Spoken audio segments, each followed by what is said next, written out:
We're back with Louis Long and talking about art and everything here in Harlem. As a gallerist, and I know we've had several conversations about this, and getting the respect of people in the industry of not being trained, as you stated, you know, not going to the Yales of the world and stuff like that. How did you overcome that hurdle? And what, you know, when people talk to you about actually owning, you know, your own gallery? So let me clarify. The trained is, I think, a function really of the artist. Okay. Okay. And so for the gallerists, the dealers, the advisors, the broader ecosystem, I would say that the training and the respect comes in different forms. Okay. And there are different sources of it. And so one of the real, I think, aspects of it is really just being in the business. Okay. And so, you know, I think the best way to describe this is, and I never really understood it before as I understand it now. You've heard people always say, don't go for the money, follow your passion. Right. And it seems almost inconceivable when you're a young person and you have a job offer from Goldman Sachs. However, if you want to be a filmmaker, particularly anything in culture, you know, in art, if you want to create something, there are gatekeepers and an ecosystem that you need to understand and know. Okay. So it's not good enough just to have an idea. Yeah, right. It's not good enough just to say, I want to do it. It's like, you got to become a part of the fabric of it. Okay. And so that passion piece, like follow your passion, is really about getting to know the rules of the game, understanding the gatekeepers, getting a part of the ecosystem, and the sooner you can kind of make that a part of your being is when you can hit pay dirt to start to kind of, you know, help monetize and materialize your ideas, or your creative expressions, or your or ventures. Okay. If you had to advise someone who's younger getting into the business, what advice would you give them? I think the first is to just be a consumer of art, and so I had this experience recently, and age is not, there's no age that's too young, let's just say, and I think this is the best example, and I love to spend time talking to young people and nurturing, and so there was a young lady that, I'm trying to think how I met her. I didn't really meet her. She started following me on Instagram. Okay. But it turns out that I knew her. I know her father pretty well. And so after a few months of her following me or my gallery, I started to like track her, follow her, and I noticed that she doesn't live in New York City. She lives probably almost 2,000 miles away from New York City. She follows the artists that are probably the most known artists. Okay. She follows the institutions that are the most known institutions. Okay. And her posts are so crisp and succinct and impressive across a number of medium: photography, sculpture, painting. And she's 14. Wow. Wow. Okay. And then she takes it a step further. And one day I get a DM from her and she says, hi, you know, I want to know if I might be able to do an exhibition in your gallery. And I thought, okay, that's pretty forward, but I'm not mad at the game. Right. And so I contact her father, and we have a conversation about it. And I said, well, let me talk to your father. Right. So her father and I have a conversation about it. And so maybe 2 or 3 months later, it was her spring break, and her dad said, we're going to bring her to New York for her spring break to kind of expose her to everything art in New York City. Okay. And so I was just excited that she was now connecting what she was observing from afar to what, you know, to actually experience it. And so I put together a little schedule for her. Okay. And it just exploded. And one example, simple example would be, one afternoon we went to the Whitney. And so we were in the lobby of the Whitney, and the director of the Whitney, I guess I've been around a few times, and he comes up, Adams comes up and says hello, and his warm greeting and the whole nine, and I immediately introduced him to this young lady with her family.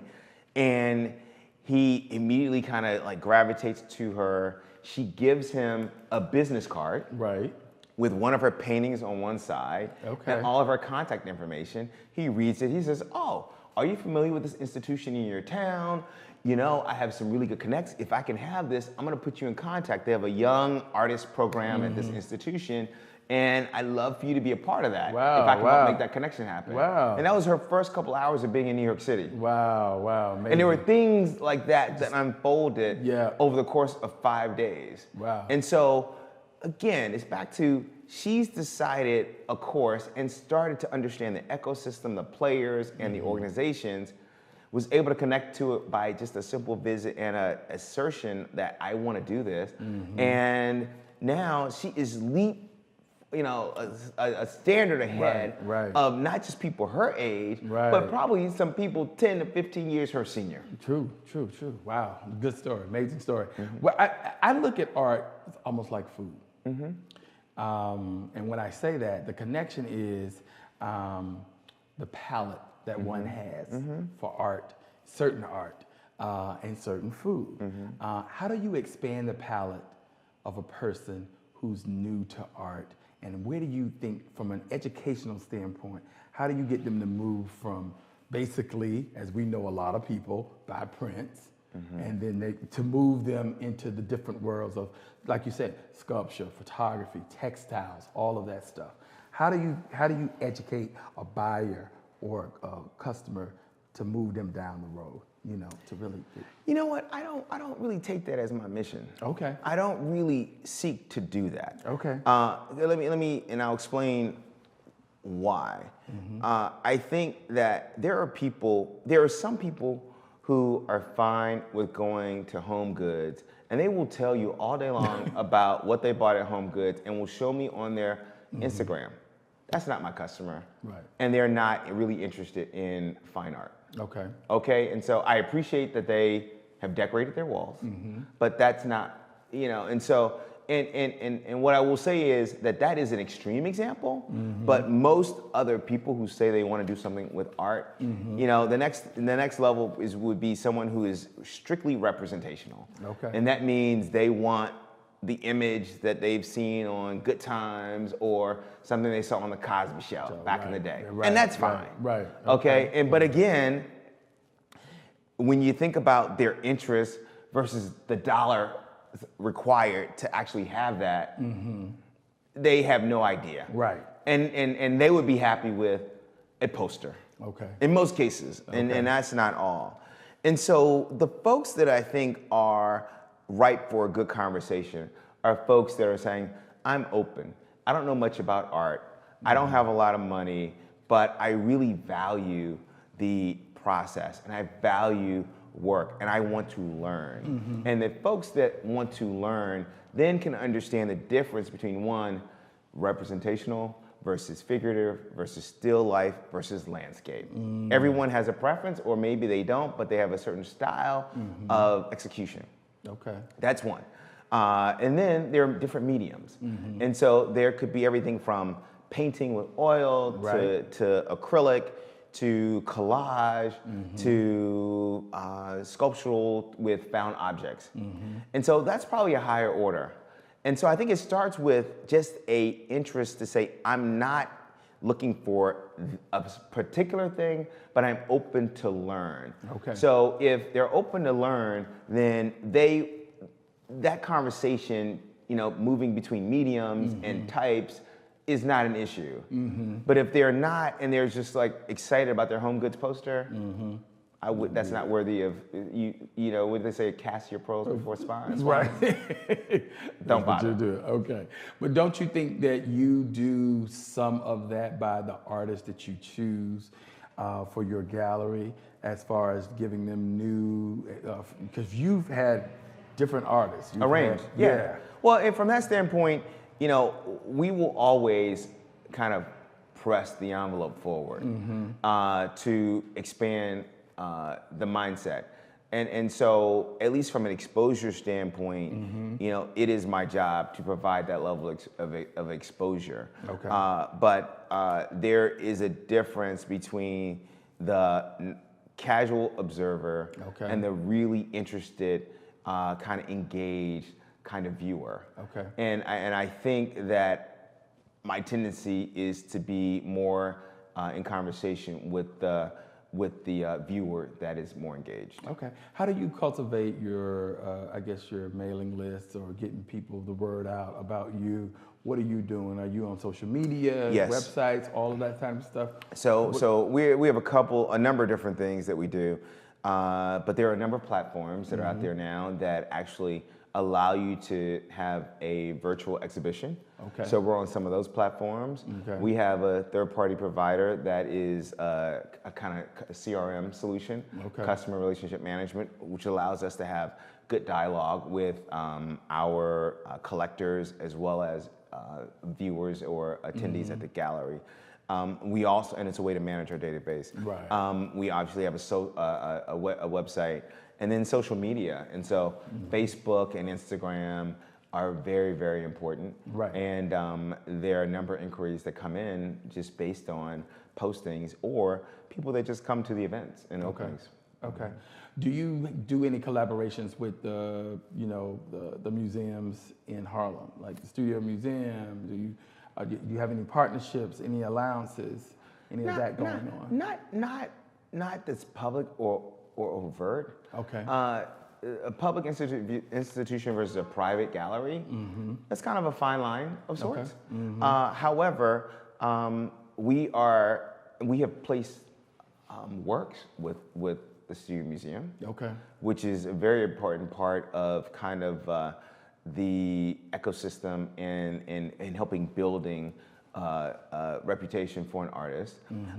And the Studio Museum, by virtue of our proximity, has been incredibly valuable in that a number of their visitors will come to our gallery, and it's one of the reasons why we set a standard to open on Sundays. Right. Most galleries aren't open on Sundays, Right. but in Harlem, there's a different street culture, there's a different kind of flow in terms of traffic, and then the Studio Museum, before they had their brief hiatus for their new construction, had Target-free Sundays. Okay. And so that attracts a number of people, and we get them here. And then lastly, they have private museum tours, and they will occasionally engage our gallery. Okay. How do you encourage people to give to the arts and support the arts? I think one, by just keeping it front and center and promoting. And I think giving to the art,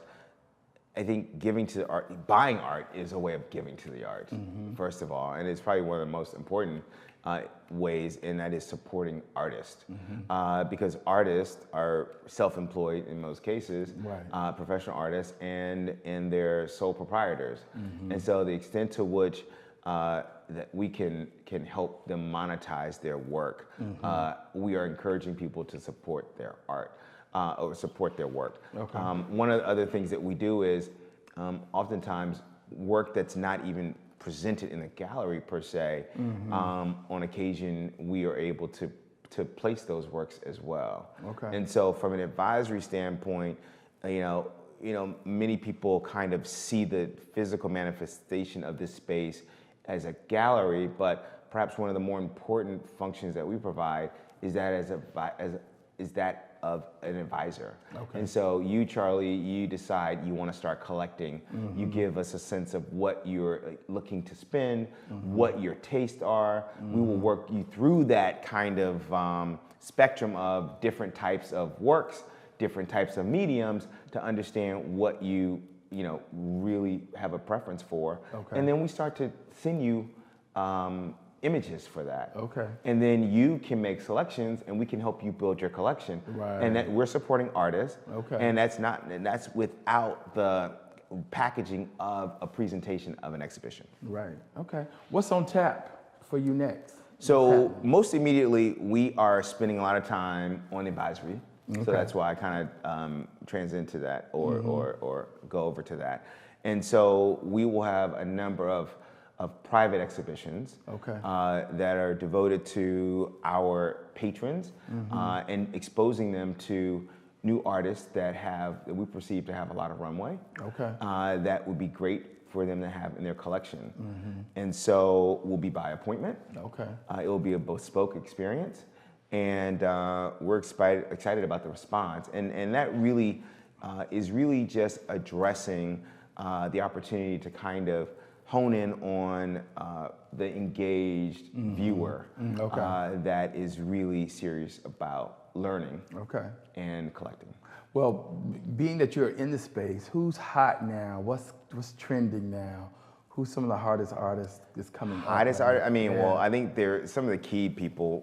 The presidential and first lady portrait artists, Amy Sherrill and Kehinde Wiley, kind of go without saying because that is just a life of its own, pop culture. I think if you look at it, you mentioned Derek Adams earlier. I think Derek is one of the hardest working people in the art world. Yeah. And he works across mediums. He is creating, and we didn't really talk about this, because this is the aspect of our programming and what's important to the community and to the collector base that we serve, and that is work that has, you talked about purpose. Right. It's work that's purposeful. It's work that has a social justice kind of message, or expanding your mind based on issues. And so the beauty of art is that it has a way of articulating or expressing some very complex issues and creating dialogue around these issues in a way that just hits you visually. Right. And aesthetically you can appreciate. Right. And so I think Derek is a great person in that space right now. I love Derek Frajour's work. Okay. I love someone that's coming out of school right now is Kentura Davis. Okay. I think she's brilliant as an artist. And so there are a few photographers. There's someone that we've shown here before, Tiffany Smith. Okay. I like her work. Deborah Roberts is getting a great deal of fanfare right now. She does collage work, but it looks very real and figurative. So. Okay. Yeah. Well, we got to tighten up, and sorry, we have to wrap this up. But last question. When you think of Black art today, where do you see that in 5 years from now? And if you had someone come to you right now and said, should I be because I think Black art is now the thing. It is the new, Black is Black. Where do you see Black art in 5 years from now? I think it's universal. Okay. And I see it everywhere. I mean, you see this occurring already with the acquisition committees of big museums that are seeking to fill out their collections with artists that are deceased, that perhaps they may have missed that period in the 40s, 50s, 60s, but also artists now, they're like, we're not gonna miss the new ones, so they're collecting the younger artists. And so it's a lot more opportunity, but I think it's also a great way for the public to see themselves when they go to these institutions. Right, so the stories are still being told through art, and that's a good thing. So how do you love the way you live? By the business that I chose to be in. Okay. I mean, this business it's a wonderful business. It has an aesthetic value that we've talked about, but it's also can be highly intellectual.